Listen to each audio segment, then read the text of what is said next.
puntland ayaa qaaday tallaabo kale oo ka careysiisay dowladda madaxweyne xasan sheekh maxamuud. wasiirka duulista hawada puntland cabdullaahi bile iyo wafdi uu hogaaminayo ayaa gaaray addis ababa kadib wafdigii dhowaan ee safgaradka la galay Itoobiya. wafdigan duulista hawada ee puntland ayaa la kulmay wasiir dowlaha gaadiidka Itoobiya Mr. Dengi Boru, maarayaha guud ee hay'adda duulista hawada ee dalkaas Itoobiya Mr. Gediju Mangistia iyo madaxa shirkadda Ethiopian Airlines Mesfin Teso Bekele.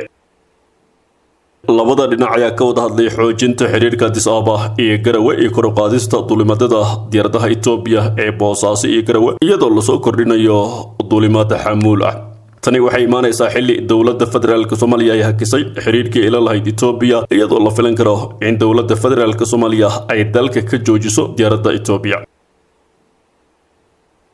geesta kale Sheekh Cali Wajiis ayaa si cajiib ah kaga hadlay khilaafka ka dhaxeeya dowladda federaalka Soomaaliya iyo qaar ka mid ah oo dowlad goboleedyada dalka isagoo tusaale ka bixiyay waxa uu mutaysan karo maamulkii ka hor yimaada amarada dowladda dhexe.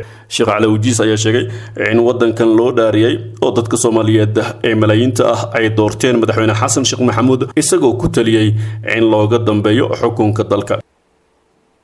waxa uu soo hadal qaaday khilaafka Puntland iyo dowladda federaalka. ugu horeyn waxa uu ka digay in khilaafkaas la qabaayileeyo. sidoo kale waxa uu Sheekh Cali Wajiis ku taliyay in qof kasta dambiga uu geysto lagu xisaabiyo oo dad kale aan la garaafayn.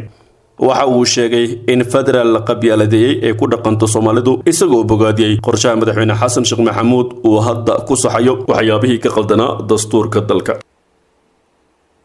Sheekh Cali Wajiis ayaa caan ku ah in markasta uu taageero madaxweynaha xukunka jooga. sidoo kale hadalkiisana waxa uu ku soo aaday iyadoo Puntland ay sheegtay inay xiriirka u jartay dowladda federaalka Soomaaliya. dhinaca kale nabadoon aabow ahaa mas'uul ka tirsan dowladda Soomaaliya ayaa lagu dilay Muqdisho. waxaa xalay magaalada Muqdisho lagu dilay nabadoon Muxyidiin Cali Cariif kadib rasaas ay ku fureen kooxo hubaysan oo weerar ku soo qaaday xilli uu ku sugnaa xaafadda CC ee degmada Kaaraan.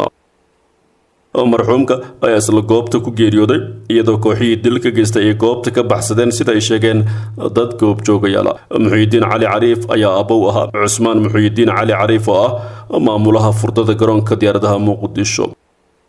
Cusmaan Muxyidiin Cariif ayaa sidoo kale mar soo noqday gudoomiyaha degmada Cabdicasiis ee gobolka Banaadir. lama oga sababta loo dilay marxuumka iyo cidda ka dambeysay. lamaha ammaanka dowladda federaalka Soomaaliya ayaa wada baritaano balse ilaa hadda war rasmi ah ma aysan soo saarin.